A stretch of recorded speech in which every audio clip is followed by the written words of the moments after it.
Hey guys, what's going on? This is Mike Del Coro. I go by Florida Paranormal Researcher on my social media. And today I just want to discuss and talk about full spectrum cameras.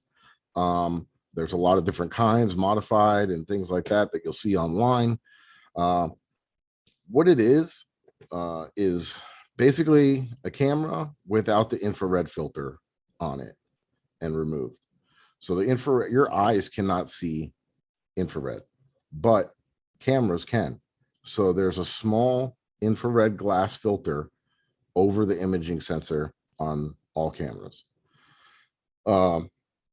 This has it removed, and a lot of my other cameras as well. So what that does is it allows you to pair it with infrared light or illuminator. This is something you could find on Amazon, very inexpensive.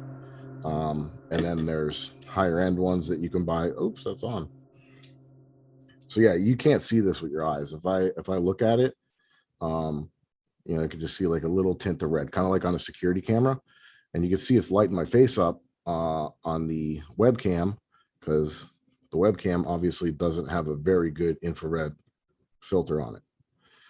So years ago, it would be very easy to buy an inexpensive action camera online, take it apart, unscrew the lens, pick the filter off, put it back together, boom, you have a modified full spectrum camera.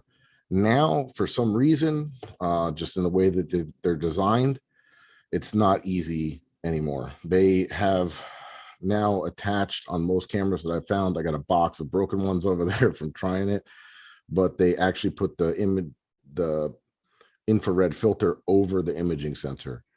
So now you have to take the camera completely apart, remove all the housings. It's a mission, and try to pick it off without damaging the infrared sensor.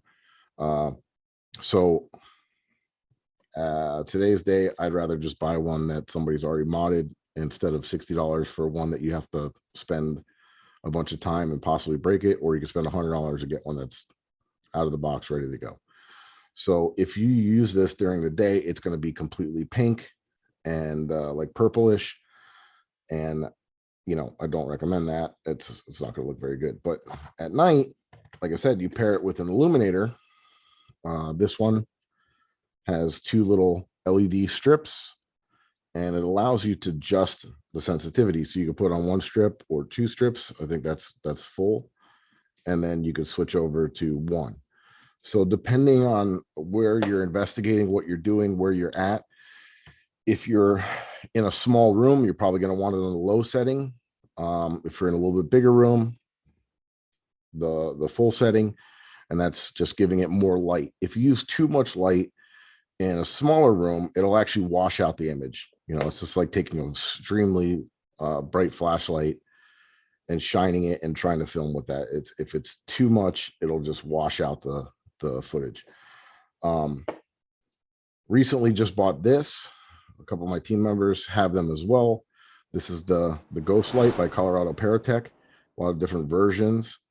This is the Gl7 Pro.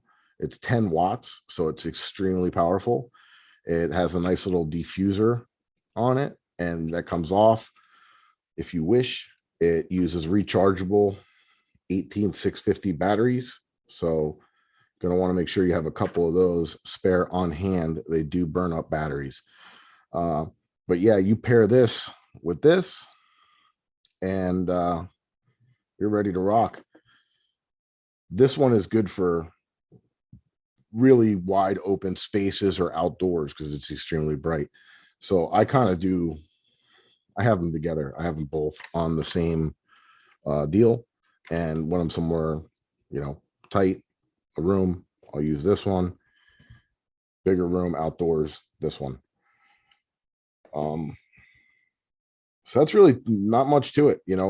Ghost Stop recently had released a camera of their own, very similar to these, ready to go, already no filter in it, and it has a little infrared light right here on the front, so you could just grab it and go. Do recommend pairing it with an illuminator. They also sell one, but awesome little product, off the shelf, turnkey, ready to go. And so if you have this without one of these, not going to work. You're not going to see this with a regular camera. And if you have one of these without this, not going to work. You have to have an illuminator with the full spectrum camera. And there's a lot of different options out there. There's a lot of companies and other folks out there that are selling modified cameras. They have modified camcorders, things of that nature. So that's why when you're watching some of these videos, you'll see that they're like a pinkish color. A lot of people just turn them black and white when they're editing their videos, as I do a lot of times. I just think the pink, purple light looks a little strange. But it's, the theory is also that, you know, since you could see the full spectrum of lighting, you could possibly capture anomaly, a light anomaly or something like that. But awesome. I can't live without it. Need them. I got a few, and we have a few on the team, a bunch. Everybody has a couple. So if we're doing an investigation or a ghost hunting event, we will set these up static and leave them pointed in certain areas where there might be activity, and just let them run. So these guys don't have the best battery. I mean, they are a knockoff GoPro inexpensive action camera, but luckily they have a little micro USB port. So if you pair that with a battery bank or a gimbal, you can plug it in while you're using it, and it'll last. I've had them run all night. So that's that. And if you have any questions on, you know, different things, different cameras, lighting, stuff like that, I'm happy to help the best that I can. So if you message me, I'll reply back. And the easiest way to get a hold of me is on Instagram. Shoot me a direct message and I'll get back with you. But yeah, grab yourself one. They work great. And don't forget external battery pack or source for sure. It's otherwise it's gonna last 15 minutes, and then you're gonna be upset. So thank you guys. And if you like what I'm putting out, make sure you like, subscribe, and follow. I know you hear that on every video, but it does help. It helps the algorithm get our content out there. So definitely leave me a message and a comment. Appreciate it. Have a good night, guys.